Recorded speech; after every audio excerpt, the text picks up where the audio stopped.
C'est parti pour 22 km jusqu'à Ostabat. Et là, on va rejoindre le chemin un peu plus loin et s'éviter 2 km parce que sinon, il faudrait qu'on redescende, qu'on remonte et qu'on redescende. C'était le trajet que j'avais fait il y a 4 ans. Mais là, on va s'épargner 2 km compte tenu de la chaleur annoncée.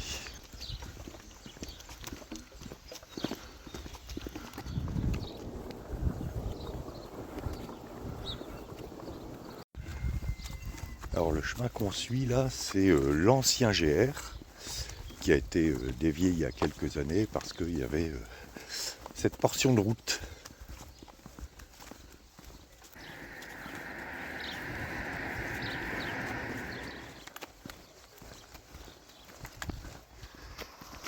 Et normalement, c'est au niveau de la Grande Croix que nous a indiqué l'hébergeur hier qu'on tourne à gauche. Aujourd'hui, je ne vais pas beaucoup parler parce que la chaleur plus les dénivelés, ça va mobiliser un bon paquet d'énergie.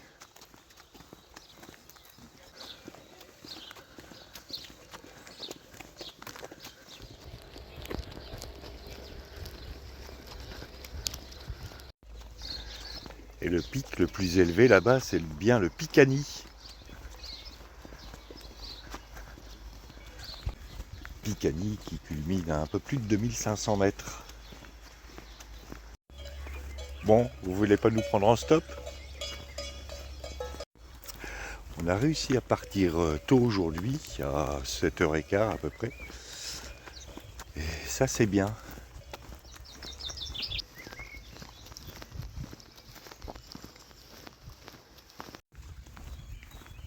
C'est qu'elle carbure la mamie devant.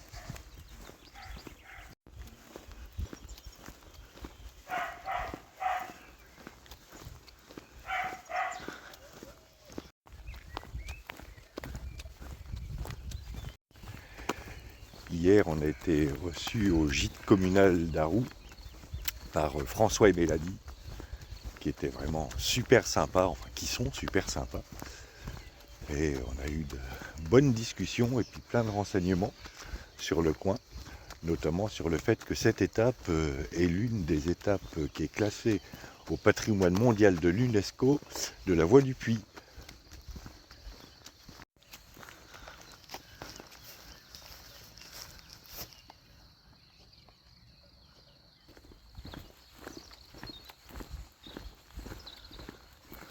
Comme Clémentine n'est pas encore habituée à la chaleur, ni moi non plus d'ailleurs, et que la côtière sur le bitume nous a bien entamé, j'ai essayé de faire porter le sac de Clémentine. Donc j'ai téléphoné hier et on m'a dit bah non, le camion est déjà plein. Comme me l'a dit la femme de l'hébergeur, Mélanie, c'est que de plus en plus les transports de bagages deviennent des transports de personnes. Et que comme de plus en plus de personnes également font transporter leurs valises, et qu'il n'y a plus qu'une entreprise de transport dans le coin, alors qu'il y en avait 2 avant, et ben les camions sont vite remplis. Du coup aujourd'hui, j'ai chargé un maximum des affaires de Clémentine dans mon sac à dos. Et là il a bien pris 2 bons kilos, voire plus. Mais ça va.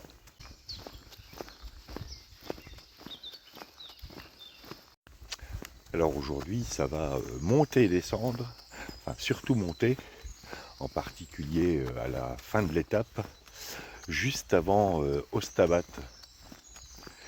Et là, c'est un des nombreux petits raidillons qu'on aura à se taper.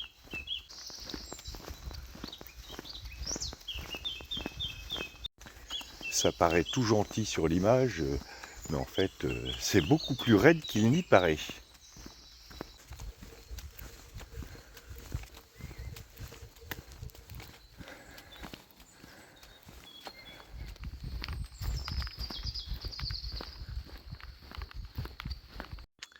Sur la droite de l'image, c'est le gîte Amaren Bidéa. où nous nous sommes brièvement arrêtés pour acheter 2 bananes. Car tout à l'heure, ce sera l'heure de la pause banane. Mais on ne l'a pas mangé sur place parce que plus on avancera à la fraîche, enfin à la fraîche entre guillemets, parce que là le soleil commence à donner et les 20 degrés sont dépassés, donc plus vite on avancera, mieux ce sera.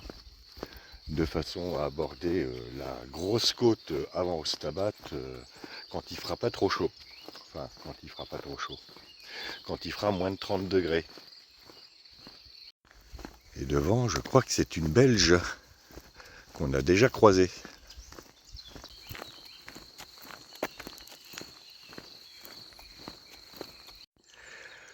Alors en bas, coquille dans le bon sens. En haut, coquille dans le mauvais sens.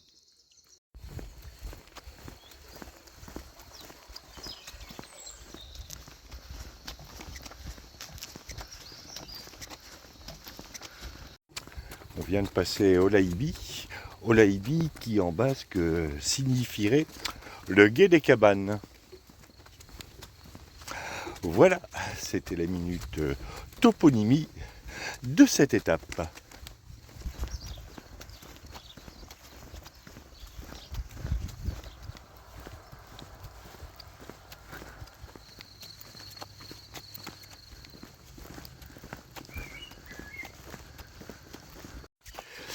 Un séchoir.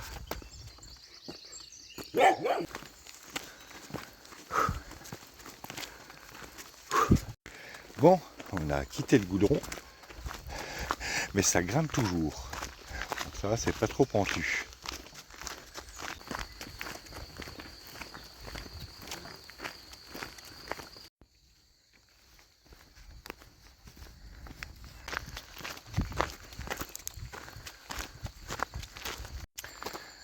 Ça va, on s'est pas perdu.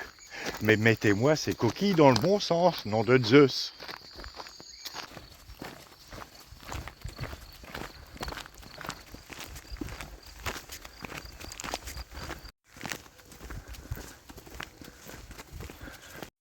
Bon, on va tâcher de se trouver un endroit où se poser, parce que ça fait un moment qu'on ne s'est pas arrêté, si l'on accepte l'achat des bananes.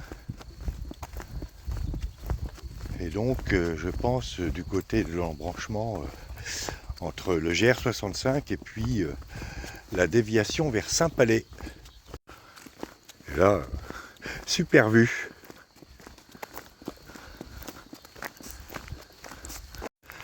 Alors en face, c'est Saint-Palais. Et à gauche, c'est Ostabat.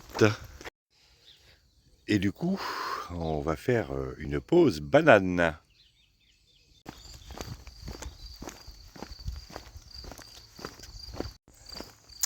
Bien, après cette pause banane, il est temps de repartir et il doit nous rester à peu près 12 km et demi à faire. Ça veut dire que on a bien avancé ce matin, on en a profité parce qu'il n'est que 9h20. Et ça c'est bien cool, ça veut dire que on devrait arriver, si on continue à ce rythme-là, au sommet de cette étape, donc à la partie après la partie la plus dure, sur les coups de 11h, en tout cas avant midi. Ça c'est bien.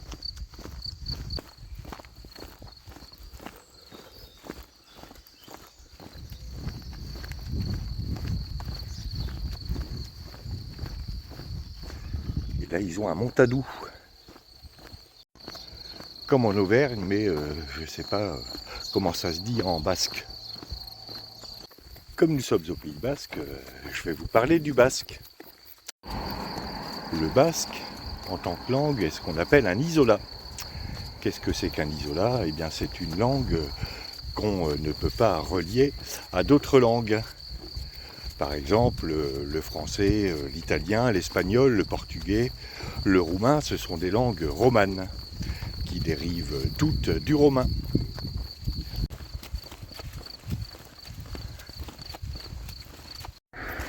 Isolat, ça ne veut pas dire que le peuple qui parle cette langue est isolé.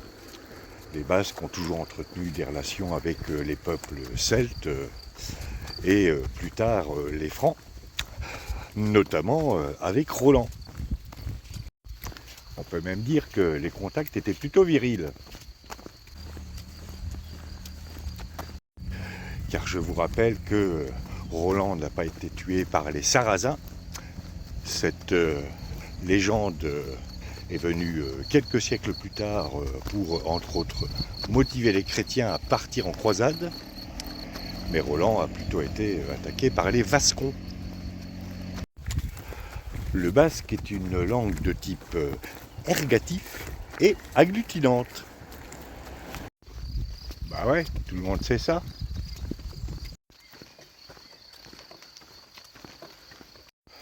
Je ne vous expliquerai pas ce qu'est une langue de type ergatif parce que il faudrait que je révise la grammaire, verbe transitif, intransitif, accusatif, enfin bon, c'est très compliqué et j'ai pas eu le temps.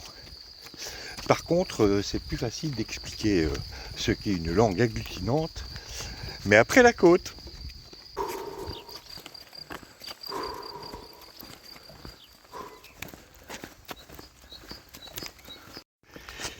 Bien, je reprends. Qu'est-ce qu'une langue agglutinante? Eh bien, une langue agglutinante, c'est une langue qui agglutine.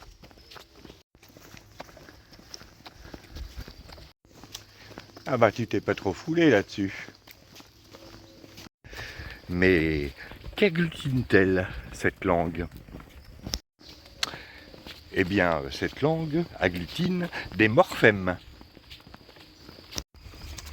Ah bah c'est tout de suite plus clair.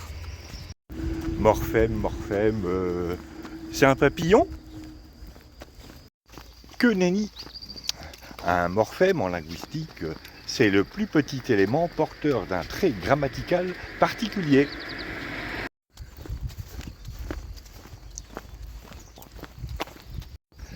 Les morphèmes sont le plus souvent invariables. Je vais donner deux exemples. Un en finnois, qui est une langue agglutinante, que j'arrive encore à peu près à prononcer parce que c'est plus facile. Un en basque, les basques me pardonneront parce que je ne sais pas prononcer le basque. Tu aurais dû t'entraîner.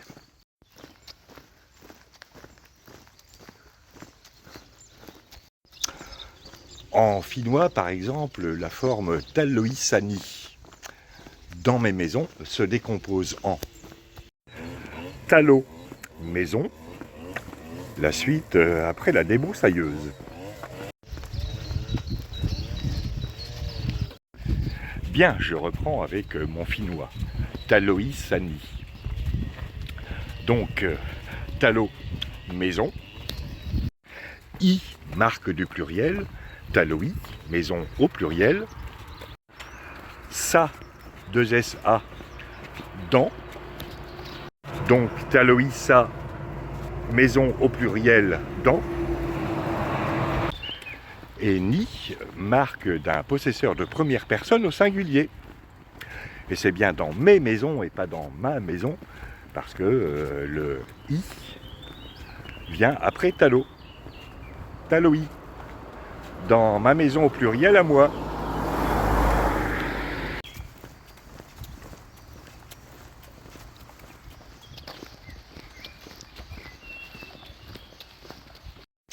Ce qui veut dire que là où le français utilise 3 mots, le finnois n'en utilise qu'un.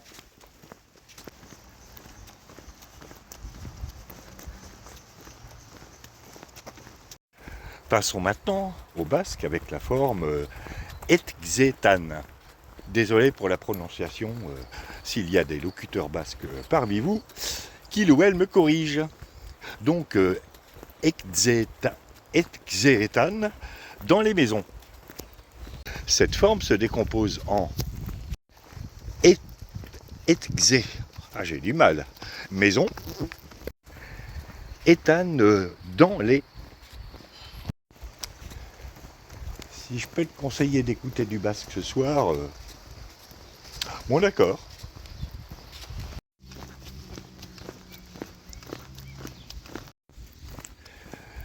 Cette manière de former les mots explique que dans certaines langues agglutinantes, il y a des mots très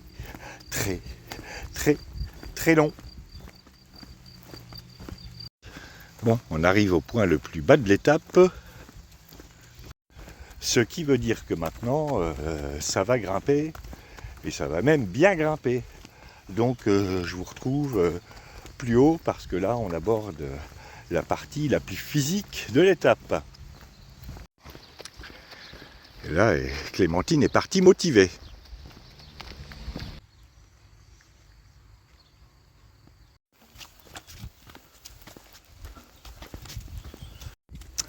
Bien, après cette petite pause, histoire de se motiver, il est temps de repartir. Il nous reste 8 km à faire, dont 4 jusqu'à la chapelle, au sommet de cette étape. Donc, je vous retrouve tout à l'heure.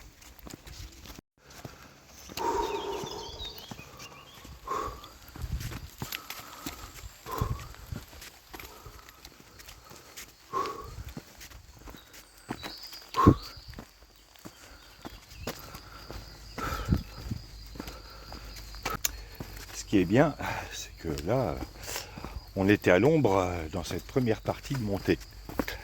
Ce qui ne sera pas le cas dans la deuxième.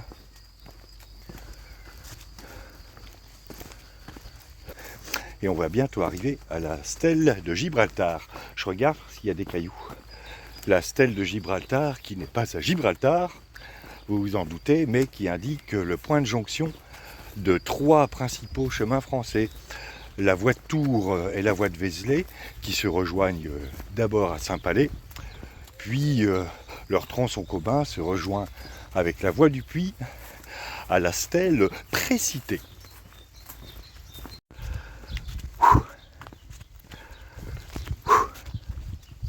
Voilà la stèle de Gibraltar.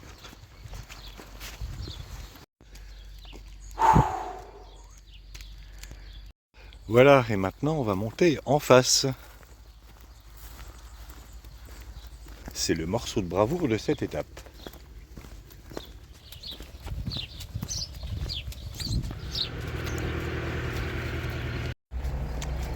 Donc, fermeture des écoutilles. Je regarde, il y a des cacas de vache. Donc je disais fermeture des écoutilles, respiration afghane, et c'est parti.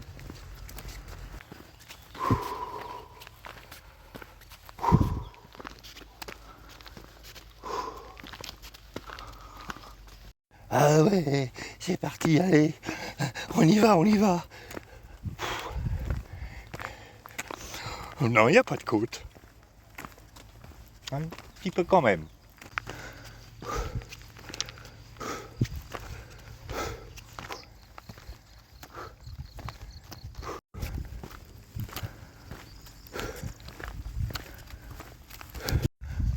Voilà, on arrive au sommet et bientôt à la chapelle que je peux voir dans le fond.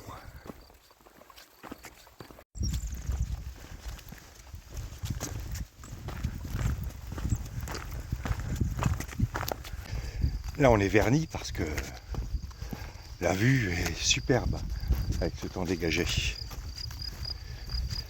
Et je crois qu'on est arrivé à peu près 1 heure plus tôt que je ne l'avais escompté à la chapelle.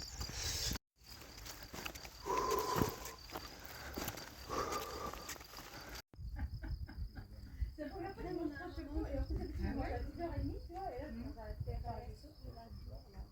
voilà le Gers. Et puis on sent que le département n'a pas. Ils n'entretiennent pas.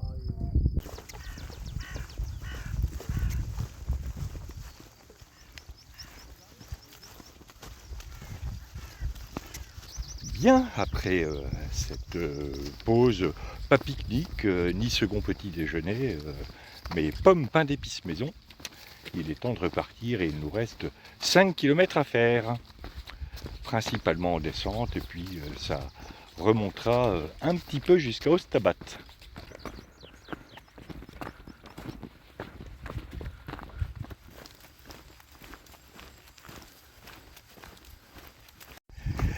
Bien, les Templiers étant toujours en free party à Chypre, je ne parlerai pas d'aujourd'hui, mais j'en reviens à la langue basque.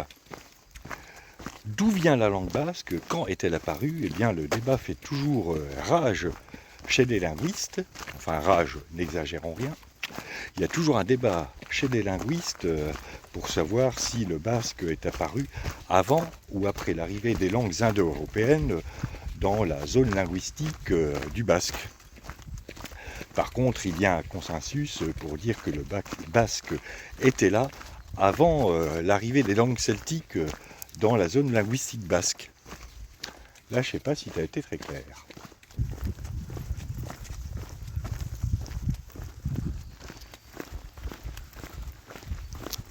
Pour être plus clair, le basque était là avant les langues celtiques, mais on ne sait pas s'il était là avant les langues indo-européennes.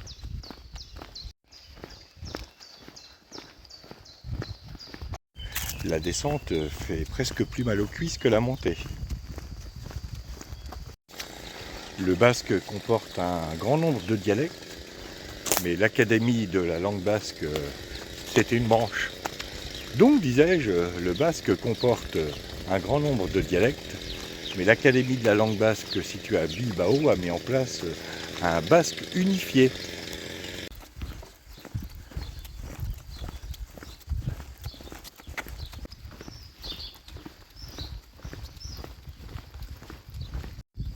C'est ce basque unifié qui investit tout le secteur dit formel, la télévision, la littérature, la presse écrite, l'enseignement, la recherche, etc., etc. Ah, un petit raidillon. Ça nous manquait.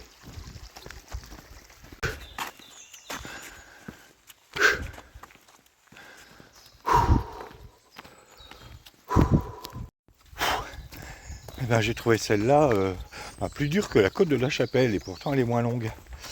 Mais il faut dire que on vient de faire une descente assez longue et plutôt raide. Et là, tout de suite, on passe à une côte raide, si bien que les muscles ne travaillent plus du tout de la même manière.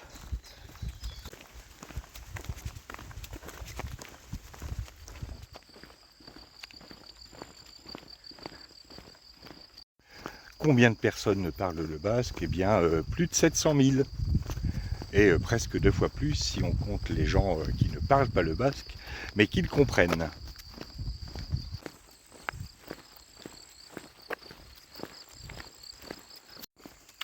Et si demain je parlais de la grammaire des langues ergatives?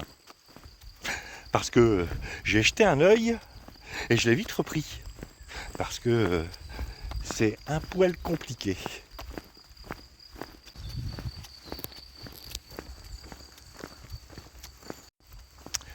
Pourtant, j'aime bien étudier les langues, la linguistique en général, mais pour la grammaire, des fois ça coince un peu.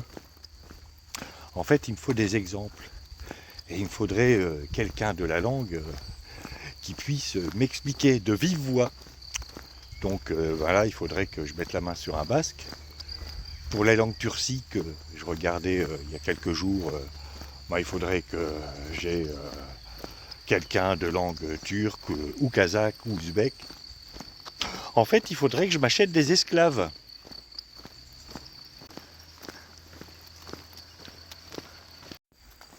Ouais, ce serait une bonne idée des esclaves. En plus, ils pourraient porter nos sacs, voire nous porter.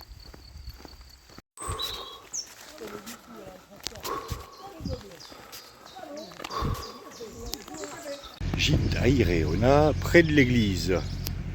Près de l'église, donc près du bar. Ça tombe bien, c'est là qu'on va. Dans le gîte à Iréona. Est-ce qu'on a une tête à aller au bar?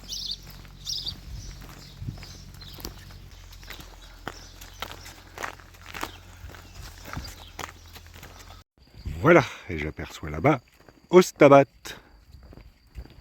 Et dans la dernière partie, on va pas suivre le GR qui tourne à gauche et passe dans ce qui était il y a 4 ans une espèce de ruisseau agrémenté d'un zeste de purin et qui débouche au pied d'un raidillon, mais le raidillon qui aboutit à un bar à l'autre bout du village. Là, on va tout simplement suivre la route qui de toute façon aboutit aussi au bar. Alors normalement, le chemin part par là. Mais comme nous sommes des rebelles, nous, on va continuer par là. Et en plus, par là, la vue est beaucoup plus belle. Et nous arrivons à Ostabatasme.